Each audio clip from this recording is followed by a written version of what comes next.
दोस्तों नमस्कार।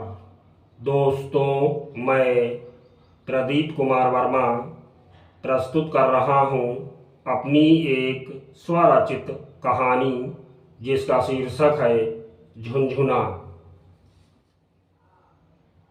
अचानक ही उसकी नींद टूटी और वह जोर जोर से रोने लगा। माँ ने उसे गोदी से उठाया और फिर सीने से लगाकर उसे दुलारने पुचकारने लगी, लेकिन उसने रोना बंद नहीं किया। वह लगातार रोए जा रहा था।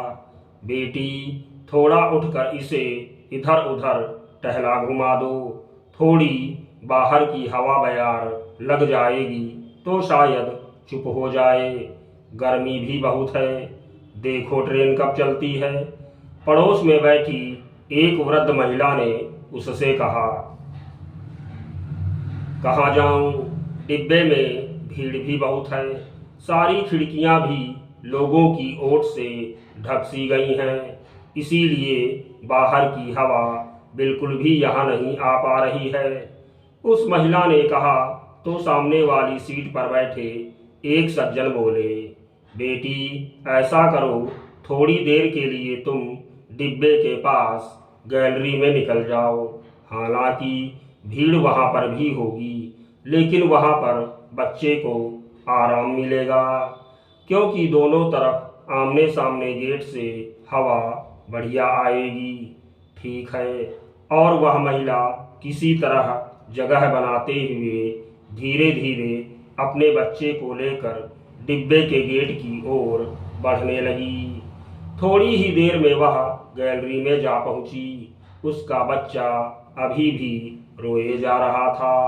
वह महिला एक स्थान पर खड़े होकर अपने बच्चे को चुप कराने का प्रयास करने लगी।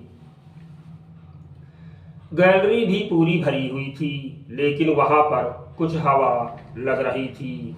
यह राहत की बात थी, पर बच्चे का रोना अभी तक बंद नहीं हुआ था। तभी अचानक वहीं गैलरी में खड़े दो युवक एक छोटी सी बात पर लड़ने लगे। खड़े होने की जगह को लेकर वे आपस में जोर जोर से बहस करने लगे। एक दो लोगों ने मना भी किया, पर वे नहीं माने।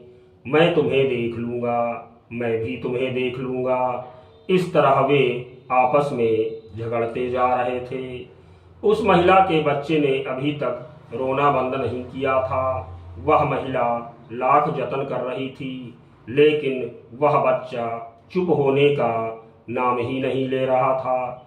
यह देख उसी के पड़ोस में खड़ी एक वृद्ध महिला, जो कि पहनावे से ग्रामीण लग रही थी, उसने अपने झोले से एक बच्चों के खेलने वाला झुनझुना निकाला, जो वह अपने पोते के लिए मेले से खरीद कर ले जा रही थी।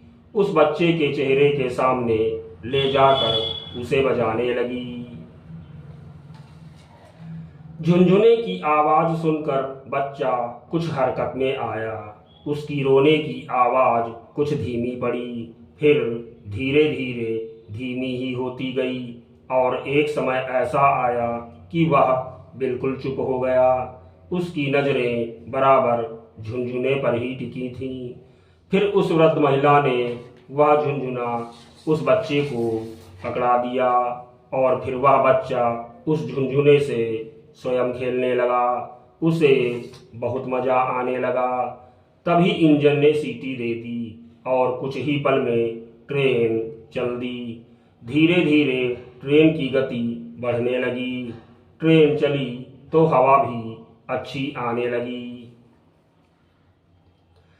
बच्चा झुनझुना में लीन हो गया और चुप हो गया, लेकिन वह दोनों युवक अभी भी एक दूसरे को देख नहीं पाए थे और अभी भी झगड़ते जा रहे थे। तभी वहीं पर खड़े एक सज्जन बोल पड़े, इसी तरह दो झुनझुने और मिल जाते तो इन्हें दे देते, यह भी चुप हो जाते। यह बात सुन वहां पर खड़े सभी लोग जोर जोर से हंसने लगे। यह देख आपस में लड़ रहे वे दोनों युवक खिसिया गए और फिर झगड़ना बंद कर चुपचाप खड़े हो गए। धन्यवाद।